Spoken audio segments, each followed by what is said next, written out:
예수님께서 말씀하신 동일한 내용을 지난주와 이번 주에 걸쳐서 살펴봅니다. 동일한 내용인데 전해주는 사람이 다르죠. 지난주에는 마태가 전해준 내용을 우리가 살펴보았고 오늘은 누가가 전해주는 내용을 살펴봅니다. 예수님께서 주신 메시지 자체는 같습니다. 그런데 그것에 담겨져 있어서 듣는 사람들에게 강조하는 바가 다른 것을 우리가 마태가 쓴 마태복음의 이 본문을 다룬 내용과 오늘 우리가 읽은 누가가 쓴 누가복음의 이 본문을 다룬 내용을 보면 우리가 알 수 있습니다. 여러분, 이 내용 자체는 우리가 간단하게 다시 한번 정리를 해볼까요? 지난주에는 어떻게 보면 이 내용 자체에 중점을 뒀었는데요. 우리 목숨이 무엇을 위하여 있는가에 대하여서 예수님께서 말씀하시는 겁니다. 간단하게 말하면요. 여러분, 사실 사람은요, 의미를 가지지 않고는 절대 살아갈 수가 없습니다. 어떤 사람도 의미 없이 사는 사람은 아무도 없습니다. 그래서 욕을 먹으면 발끈하게 되는 거죠. 욕 먹고 가만히 있는 사람이 아무도 없죠. 왜냐하면 자기에게 어떤 분명한 의미가 있다고 자기는 확실하게 믿고 살아가고 있는데 그 의미를 부숴버리는 게 욕이거든요. 그건 참지 못합니다. 그래서 욕을 먹으면 우리가 거기에 우리 목숨을 걸고 아주 완강하게 저항하죠. 근데 예수님께서 정말 우리들에게 너무나 놀랍게 가르쳐 주시는 바가 그것이죠. 우리는 우리가 진짜 살아가는 의미를 알까요, 모를까요? 모른다는 겁니다.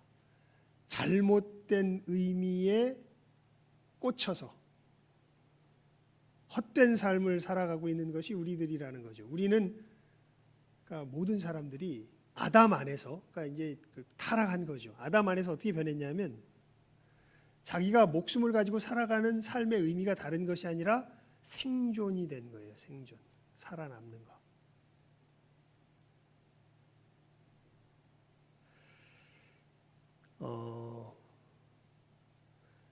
우리 22절 한번 읽어볼까요? 22절 한번 읽습니다. 22절 시작하면 읽습니다. 시작. 또 제자들에게 이르시되 그러므로 내가 너희에게 이르노니 너희 목숨을 위하여 무엇을 먹을까 몸을 위하여 무엇을 입을까 염려하지 말라. 이게 이렇게 오히려 읽는 것이 훨씬 더 자연스러운 읽음이에요. 이렇게 우리가 지금 이렇게 번역한 대로 읽는 것보다는 원래 헬라 말을 보면 너희 목숨을 가지고 무엇을 먹을까? 몸을 가지고 무엇을 입을까? 염려하지 말라. 위하여라고 번역해도 뭐 틀린 것은 아닌데 문맥상 보면 또 그렇게 하도록 돼 있는 것이 맞는 것처럼 보이기도 합니다만 이 성경이 신약 성경은 헬라어로 기록돼 있잖아요. 헬라 말 자체의 이 뉘앙스를 보게 되면 목숨을 위하여라는 의미의 뉘앙스보다는 목숨을 가지고라는 의미의 뉘앙스가 훨씬 더 강한 말로서 이 부분을 표현해 놨어요. 그러니까 여러분의 이 삶 가지고 여러분의 시간 가지고 여러분의 모든 재능과 이 모든 것을 가지고 무엇을 염려하며 살아가고 계십니까? 그러니까 이건 예수님께서 정말 우리가 늘 깊이 생각해 봐야 되는 바고요. 예수님께서 이 오늘 말씀 속에서 우리에게 던져주시는 그 질문이고 우리가 지난주에도 살펴본 것이지만 이것은 우리가 다시 한번 언제든지 살펴봐도 참 지나침이 없는 굉장히 중요한 말씀입니다. 무엇을 위해서 내 이 목숨을 가지고 내 시간을 가지고 내 재능을 가지고 내 모든 것을 바쳐서 무엇을 이루려고 여러분 살아가고 있나요? 한번 잘 살펴보십시오.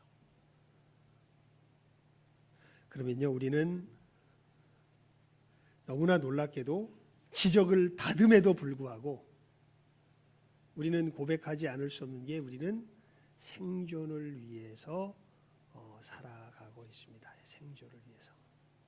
그러니까 한마디로 말하면 내가 살려고,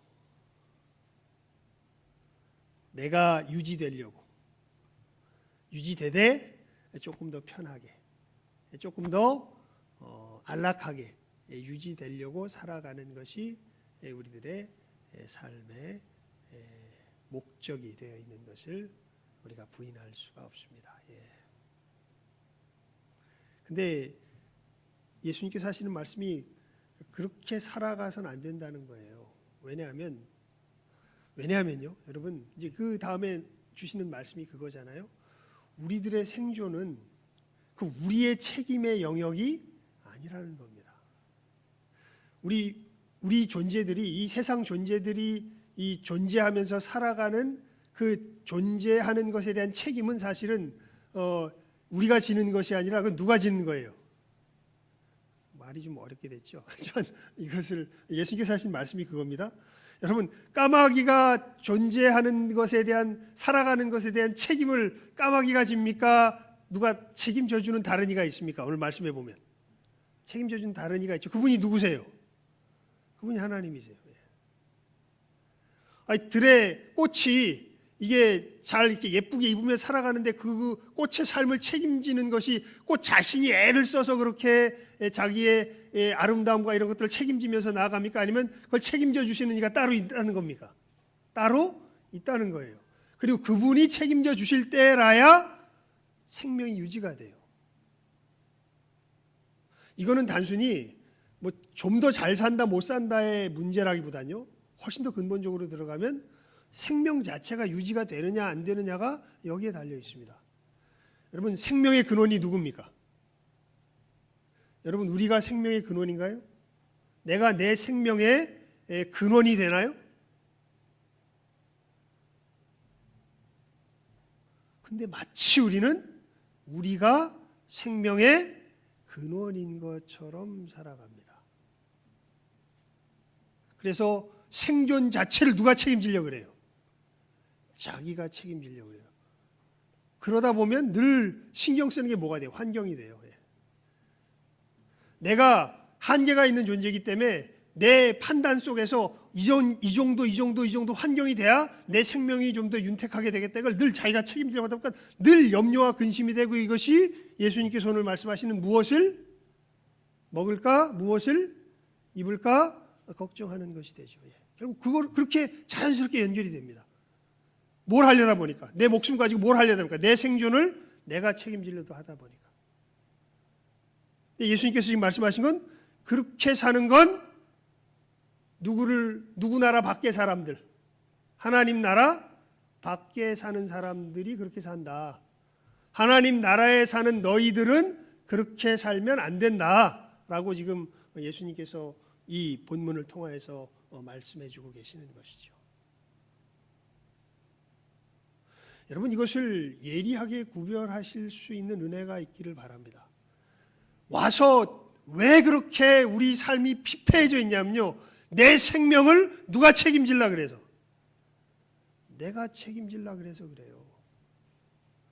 그래서 내 생명에 대한 책임자는 나니까 내가 책임질 거고, 하나님 당신은 그저 옆에서 에이전트로 도와주는 사람으로 옆에서 조금 찔끔 도와주기만 하면 돼요. 더 이상 간섭하지 마요. 도와주는 건 오케이. 근데 내 생명의 주인이라고? NO! 근데 여러분, 여러분의 생명이 여러분의 손에서 책임져집니까? 그래서 예수님께서 우리 25절 한번 읽어볼까요? 25절 함께 읽습니다. 시작. 또 너희 중에 누가 염려함으로 그 키를 한 자나 더할 수 있느냐. 여기는 키 얘기하지만 머리털까지도 나와요.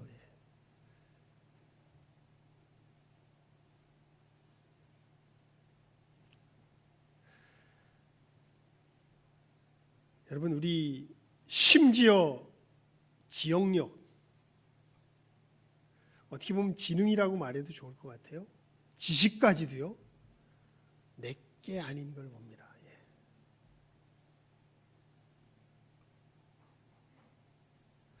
몸 놀리는 건 말할 것도 없고요.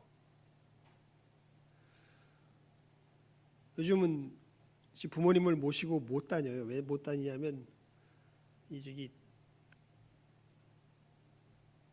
코로나 예방 접종을 미리 안 맞춰놔가지고 그래서 다닐 수가 없습니다. 그래서 이제 1월 5일 날인가 그때 이제 2차까지 이제 맞으셔가지고 이제 19일이 지나야 이제 그냥 그 아버지를 뵈니까 거의 이제는 그 초점이 사라지신 것처럼 보여서요.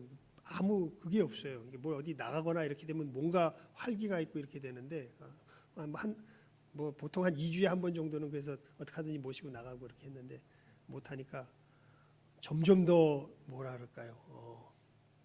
걷는 것도 잊어버리시는 것 같아요. 어저께 그 사막인지 종양인지 확인해 보려고 원자력 병원에 어저께인가 그저께인가 모시고 갔는데 한 20m를 걸어가고서 못 걷겠다는 거예요. 앉아서 쉬어가자는 거예요. 그 여기 산책하고 이럴 때는 몇백 미터도 잘 걸으셨는데 그 병원에 가서 그 진료받는데 한 20m, 30m 걸어오는데 아이고 힘들어 죽겠다, 못 걷겠다. 화를 내시더라고. 힘들어, 못 걷겠어. 그래서 앉아가지고 또 가고.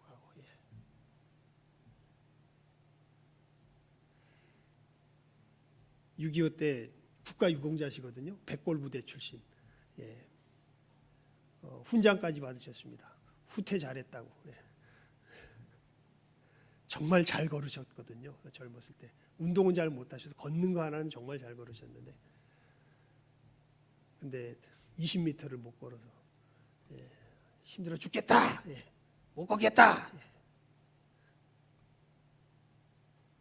여러분 우리들 소유가 뭐가 있을까요? 내가 내 힘으로 할 수 있는 것이 뭐가 있을까요? 그렇게 똑똑하시던 분이 지금이 낮이냐 밤이냐 이거 물어보시고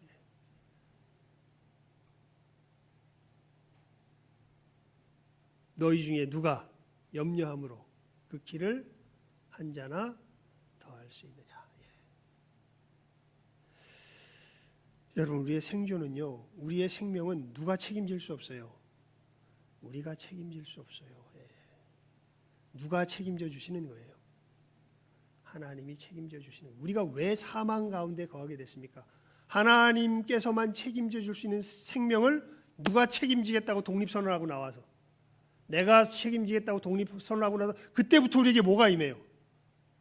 사망이 임했잖아요. 여러분 창세기 잘 읽어보세요. 창세기 읽어보면요, 우리 보고 되게 놀라는 부분이 있습니다. 어디냐면 아담이 몇 살 살았나? 무두셀라가 몇 살 성경에서 제일 오래 산 사람이 누군 줄 아세요? 무두셀라예요. 몇 살 살았을까요? 969세. 거의 몇 년을 산 거예요? 1000년. 우와, 오래 살았네. 우리는 그거 보면서 그렇게 놀라는데 사실 성경에 그 연수를 써놓은 것은요, 가인의 자손들과 대비해서 써놓은 거예요. 가인의 자손의 이 목록이 족보가 쭉 나와요. 그리고 셋의 자손의 족보 목록이 쭉 나오죠. 근데 여러분 두 개를 비교해서 보십시오. 어떻게 돼 있냐면 가인의 자손의 족보의 목록에는 뭐가 안 나오냐면 수명이 안 나와요.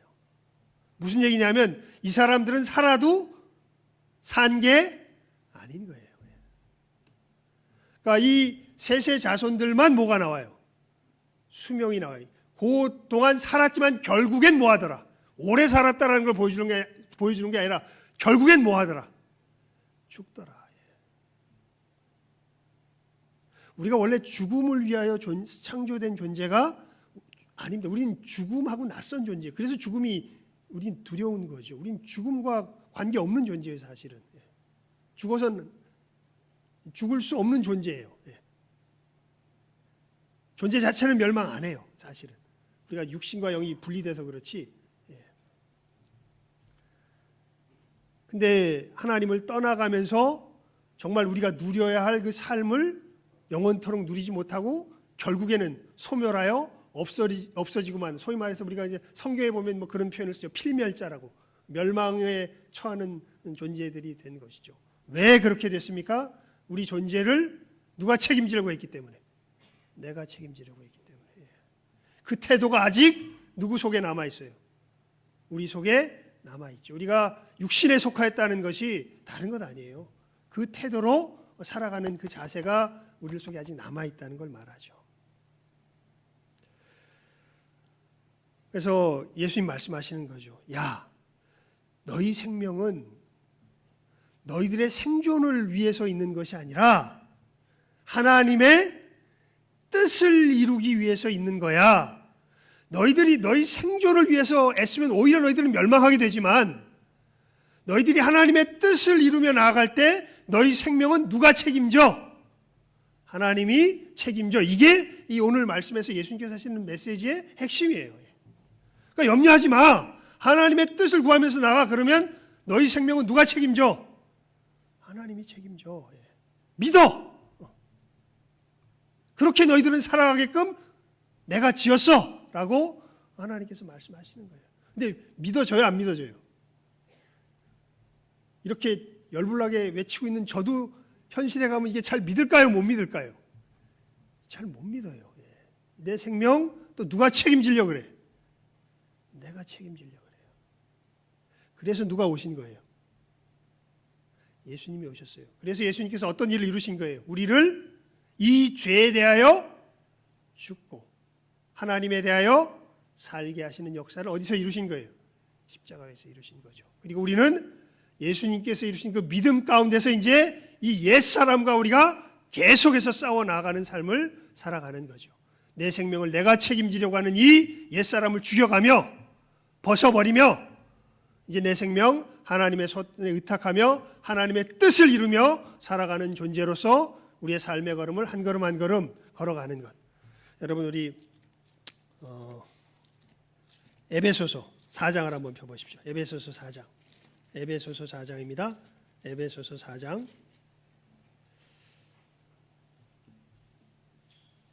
21절 24절. 에베소서 4장 21절에서 24절 말씀입니다. 시작하면 읽지요. 에베소서 4장 21절에서 24절입니다. 시작. 진리가 예수 안에 있는 것 같이 너희가 과연 그에게서 듣고 또한 그 안에서 가르침을 받았을진데 너희는 유혹의 욕심을 따라 썩어져가는 구습을 쫓는 옛사람을 벗어버리고 오직 심령으로 새롭게 되어 하나님을 따라 의와 진리의 거룩함으로 지으심을 받은 새 사람을 입으라. 뭘 벗어버리고? 옛사람을 벗어버리고 뭘 입어라? 새 사람을 입어라. 네 생존 네가 책임지겠다고 아둥바둥거리는 그 세상에 속한 옛사람 어떻게 버리고 예수 안에서 벗어버리고 이제는 네 생명을 하나님의 손에 의탁하며 하나님의 뜻을 이루며 살아가는 이 새 사람을 어떻게 해라? 입어라. 네가 예수 안에서 가르침을 받을진데 이렇게 살아가라 라고 지금 사도 바울이 에베소서 4장 21절에서 24절에 우리들에게 교훈하고 있는 것이죠.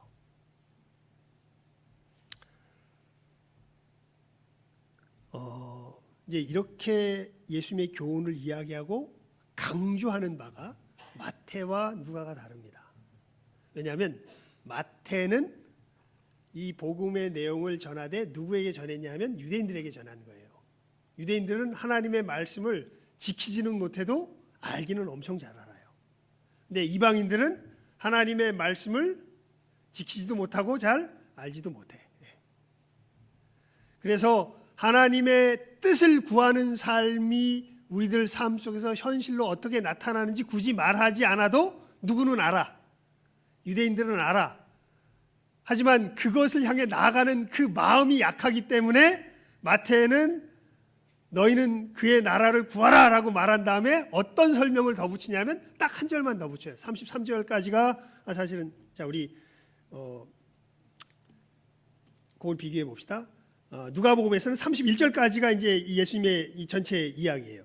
31절 한번 읽어볼까요? 누가복음 12장 31절 시작. 오직 너희는 그의 나라를 구하라. 그리하면 이런 것을 너희에게 더하시리라. 그리고 나서 부연 설명을 32절부터 34절까지 붙이죠. 그런데 마태는 우리 그건 한번 마태복음 볼까요? 마태복음 6장을 펴보시기 바랍니다. 마태복음 6장, 마태복음 6장 33절하고 34절 읽습니다. 우리 누가복음은 다시 돌아올 거니까 마태복음을 먼저 봅시다. 마태복음 6장 33절에서 34절입니다. 시작하면 읽습니다. 훨씬 더 표현도 멋지죠. 마태가 시작하면 읽습니다. 시작. 너희는 먼저 그의 나라와 그의 의를 구하라. 그리하면 이 모든 것을 너희에게 더하시리라. 그러므로 내일 일을 위하여 염려하지 말라.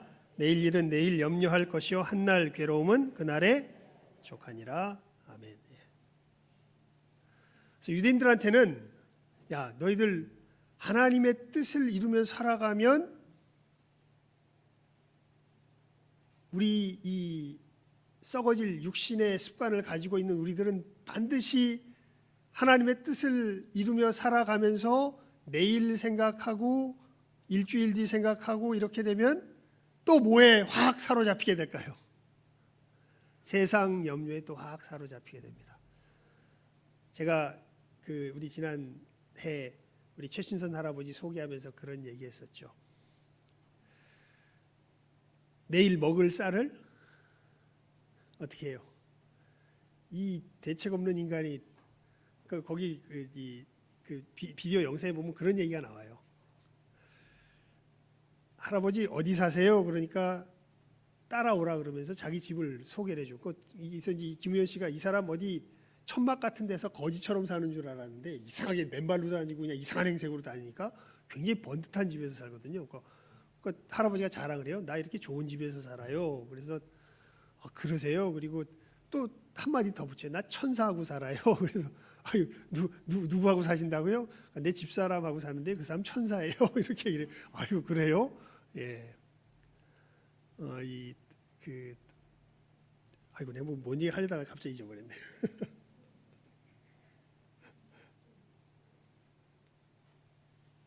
예. 할머니가 이제 이 처녀 때 물에 빠져가는 사람 막 그냥 아무도 홍수에서 떠내려가는데 안 구해준데 구해주던 그 할머니랑 이제 같이 산다고 하면서 그러면서 그런 얘기를 해요. 그러니까 나 같은 사람 참고 살지 이런 얘기를 해요. 뭔 얘기냐면 이 최춘선 할아버지 같은 경우는 정말 어떻게 보면 좀 과도하다 싶을 정도로 하나님의 말씀에 자기 삶을 던진 분이에요. 그냥 아까 말씀드렸던 것처럼 겉옷을 달라 하면 목까지 다 주는 거예요. 속옷까지 다 주는 거예요. 그냥 하나님께서 땅은 하나님의 것이라고 이야기했으니까 몇십만 평인지 몇백만 평인지 어마어마한 땅이 있었는데도 이거 지금 등기 안 하고 남들한테 다 뺏기고 산 사람인 거예요. 바보죠 사실은. 세상적으로 말하면 바보인데 하나님 말씀에 그렇게 있으니까 그렇게 작정하고 살아간 사람입니다. 그렇게 하면서 자기들 먹을 것까지 다 퍼주면서 살아가는 사람인데 그러고 나서 애는 낳거든요. 근데 애는 또 누굴 통해서 낳은 거예요? 자기 아내를 통해서 낳은 거죠. 아내는 늘 뭘 걱정해? 애들 어떻게 먹일까? 이런 것들 걱정하는데 그 내일 먹을 양식까지 다 어떻게 버린 거예요? 다 퍼져 버린 거예요. 그러니까 이 아내가 늘 걱정하면서 살아가고 심지어 자기 자식들은 그렇게 하는 아버지 보면서 어떤 결심까지 하게 됩니까? 나는 절대로 예수를 믿지 아니하리라라는 결심까지 하게 되죠.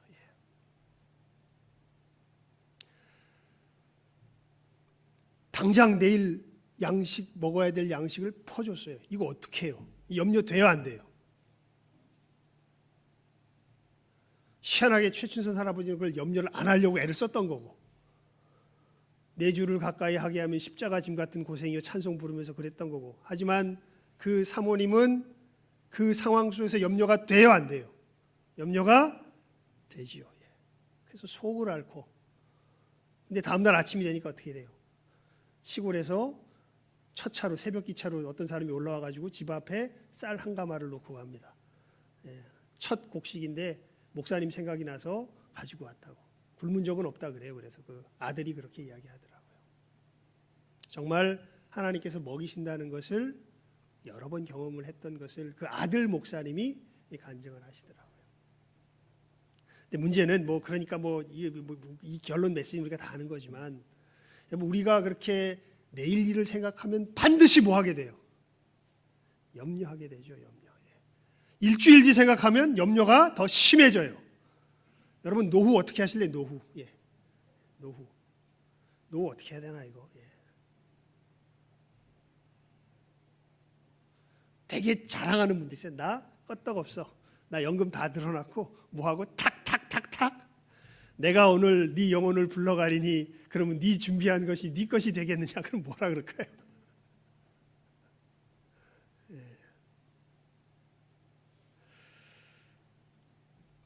이 어떻게 보면 우리 영혼 속에 깃들어 있는 하나님 나라를 구하는 삶과 세상 유혹에서 치열하게 갈등하는 이 모습을 유대인들은 누구보다도 잘 알고 있기 때문에 마태는 이 부분에 대하여서 이 하나님 나라와 그 뜻을 구하며 살아가는 삶에 있어서 주의해야 될 점을 이 부분을 강조해서 이야기하는 거예요. 그래서 내일 일을 위하여 뭐 하지 말라?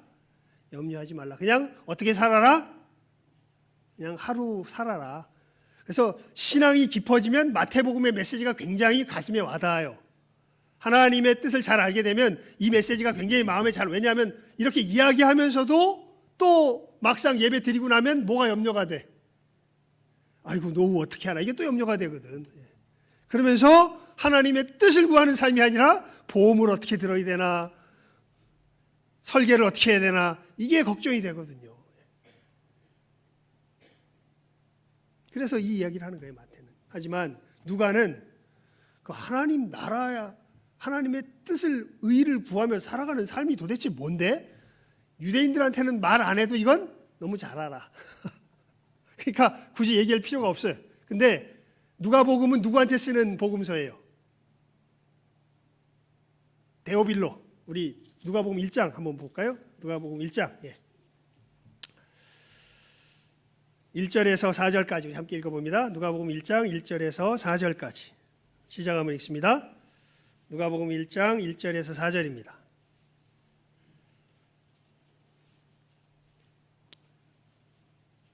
시작. 우리 중에 이루어진 사실에 대하여 처음부터 말씀의 목격자 되고 일꾼된 자들의 전하여 준 그대로 내력을 저술하려고 붓을 든 사람이 많은지라. 그 모든 일을 근원부터 자세히 미루어 살핀 나도 데오빌로 각하에게 차례대로 써보내는 것이 좋은 줄 알았노니 이는 각하로 그 배운 바의 확실함을 알게 하려 함이로다. 뭔 얘기냐면 데오빌로 각하요, 데오빌로가 지금 쉽게 말하면 초신자예요. 그래서 예수를 믿기는 믿는데 자기가 믿는 것이 무엇인지를 잘 알아요, 몰라요? 몰라요. 그래서 이 믿음의 내용을 자세히 설명하려고 내가 지금 이 복음서를 씁니다 라고 하는 것이 누가가 복음서를 쓰는 이유예요. 그러니까 하나님 나라와 하나님의 의를 구하는 것이 유대인들은 잘 아니까 굳이 설명 안 해도 돼, 삶 속에서. 그런데 데오빌로는 그게 뭔지 잘 몰라. 그러니까 설명하는 거예요. 그 설명이 31절에서 32절에서 34절까지 나오는 거예요. 도대체 우리가 우리 삶의 현장에서 하나님 나라와 의를 구하면서 살아가는 그 삶의 구체적인 모습이 도대체 뭘까요? 우리 32절에서 33절 함께 읽습니다. 두 절입니다. 시작.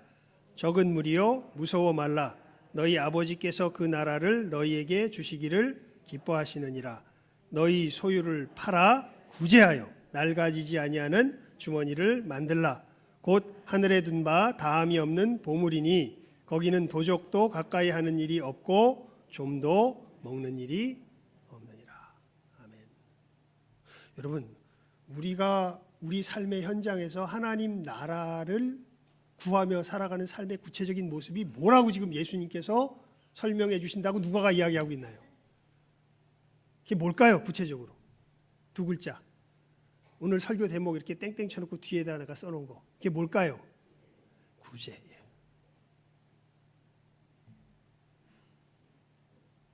어떻게 우리가 하나님의 나라와 의를 구하며 살아가요? 어떻게 해요? 뭘까요? 두 글자. 구제. 다시 묻습니다. 우리가 어떻게 하나님의 나라와 의를 구하며 이 땅에서 살아갈까요? 뭐 하면? 구제하면서. 그게 예수님께서 하신 너희는 그의 나라를 구하라. 그러면서 어떻게 구하는 건데? 자연히 데오빌로 초신자가 묻겠죠. 그게 뭐냐 하면 너희 소유를 팔아 뭐 하는 거야? 구제하는 거야. 이 구제하는 게 뭐라고 예수님께서 설명해 주시냐면 그것은 낡아지지 아니하는 주머니를 만들어서 이 다함이 없는 보물을 쌓는 거야 라고 예수님께서 설명을 해요. 그러니까 좀 표현이 복잡한데 그냥 간단하게 우리 오늘 아침에 인사한 대로 어디다 보물 쌓는 거야 그게? 천국에 보물을 쌓으며 살아가는 건 구제하는 거야 라고 예수님께서 말씀해 주고 계시는 것이죠.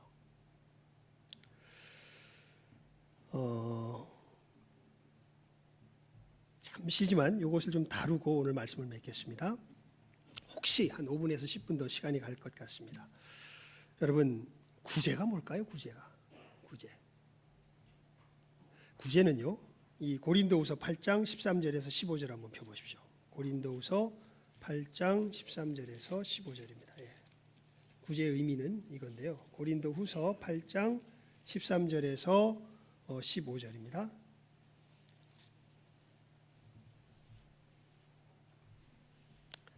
함께 읽습니다. 13절에서 15절 말씀 시작하면 읽습니다. 시작.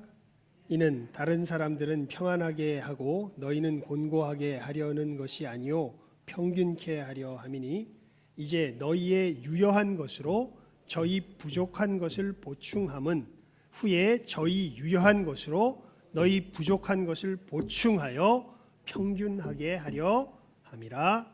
아멘. 거기까지. 여러분 사실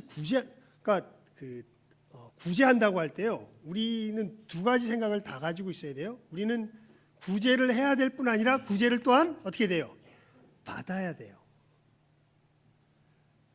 그 잘못 생각하시는 분들 많아요. 나는 그냥 구제하라는 구제를 하기만 하면 돼. 아니야.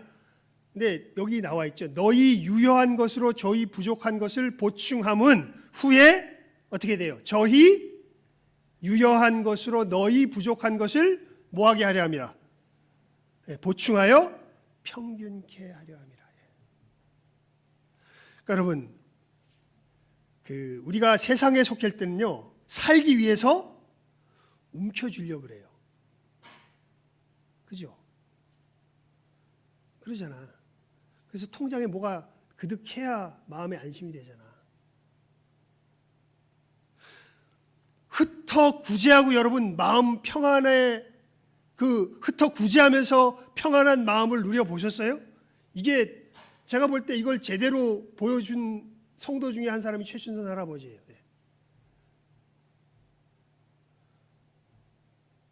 그냥 그 경계선에 서서 왔다 갔다 하는 게 어떻게 보면 제 모습 같기도 하고요. 그리고 많은 분들은 사실은 이것은 웃기는 소리라고 아예 듣지도 않아요. 여러분 흩어 나누어지면 안전할까요? 움켜쥐고 쌓아놓으면 안전할까요? 그게 예수님께서 앞에서 하신 말씀의 내용이죠. 하나님의 뜻을 위하여 흩어 너희 것을 가지고 흩어 나누어주면 누가 책임진다고요? 나머지는 하나님. 그게 우리가 읽었던 이 12장 22절부터 34절까지 말씀의 핵심 내용이에요, 사실은. 근데 이게 우리 속에서 확 부닥치죠. 어떻게 그렇게 살아? 내 손에 안 쥐고 내가 어떻게 그렇게 살아? 이게 이제 믿음의 싸움이 돼요. 믿음의 싸움. 그리고 예수님께서 말씀하신 대로 내 소유를 팔아서 다른 사람들의 부족한 것을 채워주면서 살아갈 줄 아는 삶. 이 삶 속에 천국 역사가 이루어져요.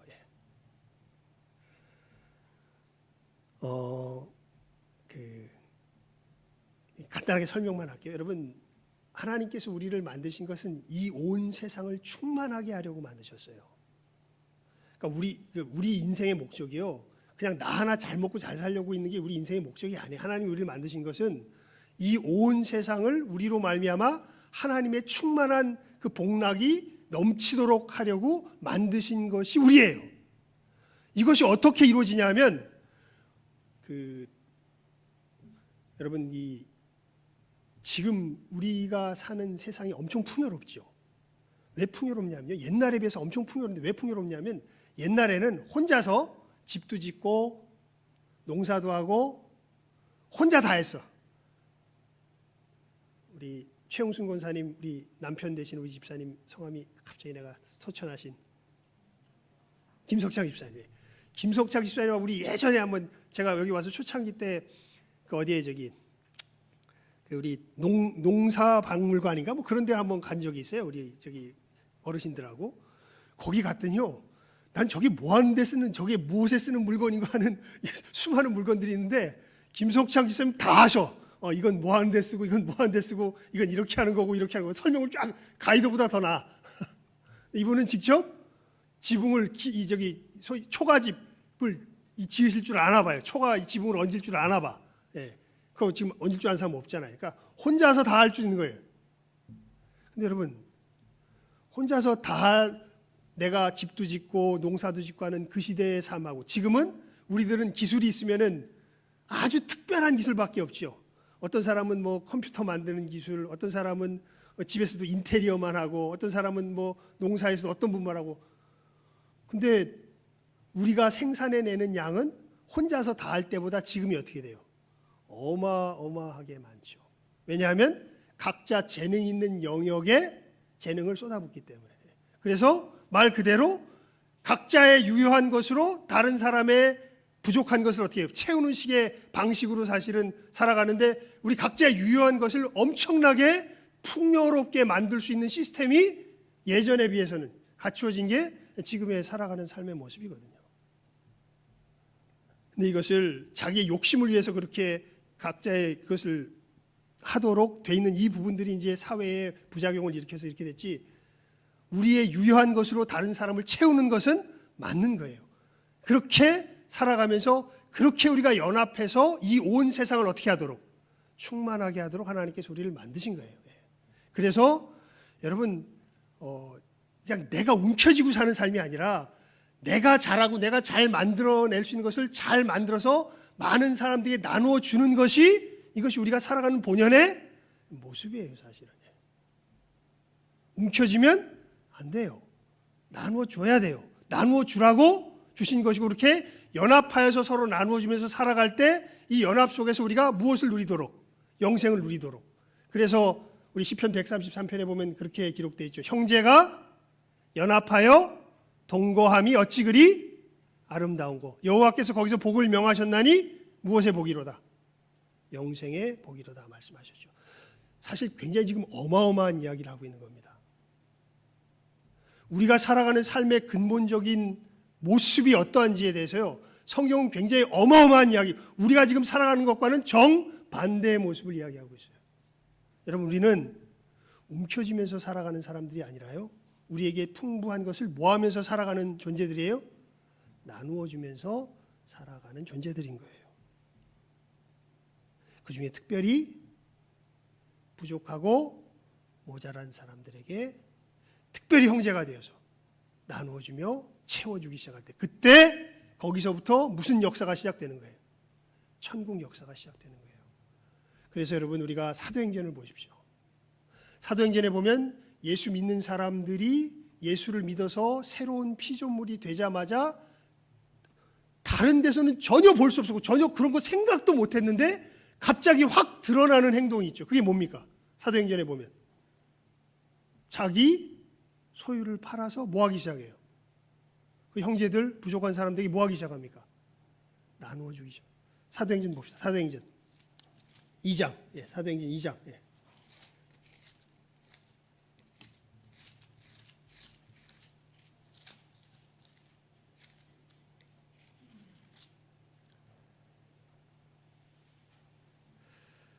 43절에서 47절까지 요거 보고 말씀을 맺도록 하겠습니다. 43절부터 47절까지 말씀입니다. 함께 읽습니다. 사도행전 2장 43절부터 47절까지 말씀. 함께 읽습니다. 시작. 사람마다 두려워하는데 사도들로 인하여 기사와 표적이 많이 나타나니 믿는 사람이 다 함께 있어 모든 물건을 서로 통용하고 또 재산과 소유를 팔아 각 사람의 필요를 따라 나눠주고 날마다 마음을 같이하여 성전에 모이기를 힘쓰고 집에서 떡을 떼며 기쁨과 순전한 마음으로 음식을 먹고 하나님을 찬미하며 또 온 백성에게 칭송을 받으니 주께서 구원받는 사람을 날마다 더하게 하시니라. 뭐 다른 것들은 우리가 아주 이 일상에서 우리가 예수를 믿으면서 여기서도 우리가 누리잖아요. 예배드리고 성찬식하고 이런 것들은 이건 우리도 하는 건데, 근데 너무 놀랍게 드러나는 한 굉장히 두드러진 특징이 있죠. 뭐냐면 모든 물건을 서로 통용하고 또 재산과 소유를 팔아 각 사람의 필요를 따라 어떻게 돼요? 나눠주고. 이거 공산주의 사회가 됐다는 거 아닙니다. 각자 이 소유가 있어요. 왜냐하면 아나니아와 삽비라가 그래서 벌을 받거든요. 그것을 인정 안 하는 거 아니에요. 뭐 이제 막스나 이런 공산당들이 이야기하는 그냥 억지로 그냥 마음도 없는데 그렇게 하는 거 아니에요. 그런데 성령께서 역사하시니까 그래서 바나바가 칭송을 받는다고 돼 있었잖아요. 아나니아 삽비라가 그것 때문에 시험 든 거 아니에요. 이 사람은 그냥 자기가 자발적으로 자기 재산을 어떻게 해요?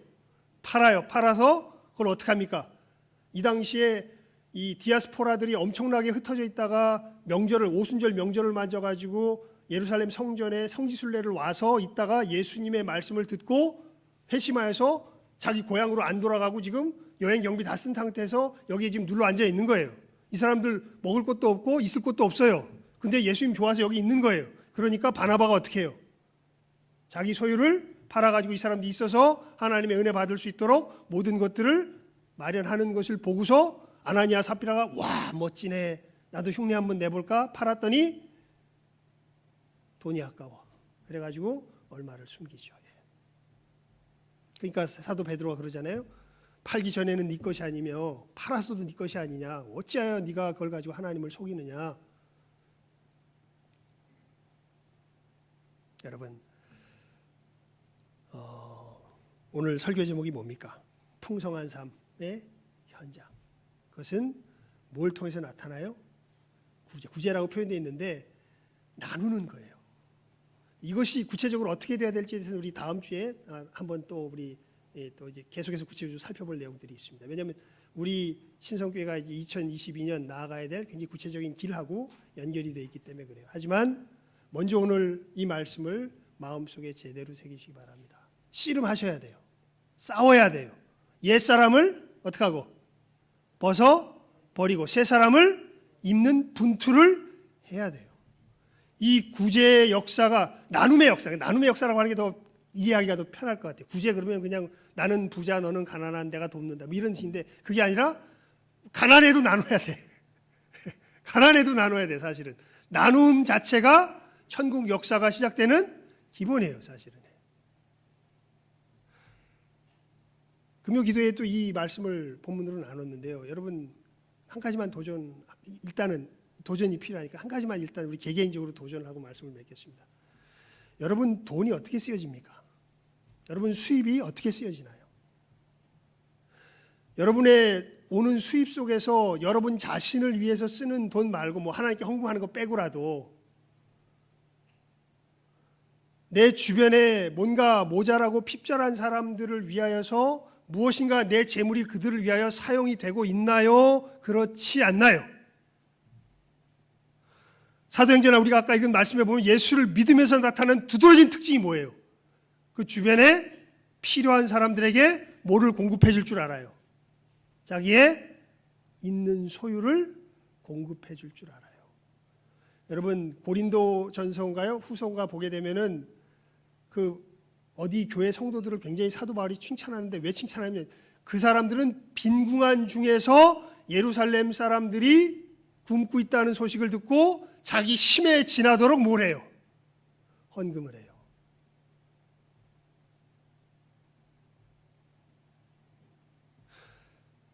이 얘기를 안 할 수가 이 얘기는 다음 주에 합시다. 우리 오늘은 개인적인 이야기만 하고 말씀을 해줍시다.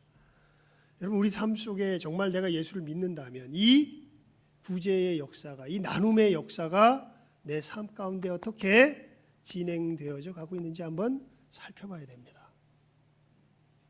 조그만 것에서부터라도 좋아요. 여러분, 우리는 뭐 할 줄 알아야 돼. 예수의 사람이라면, 천국 역사를 이루어가는 사람은 뭐 할 줄 알아야 돼요. 나눌 줄 알아야 돼요. 저는 11조 하는 게 하나도 부담이 안 돼요.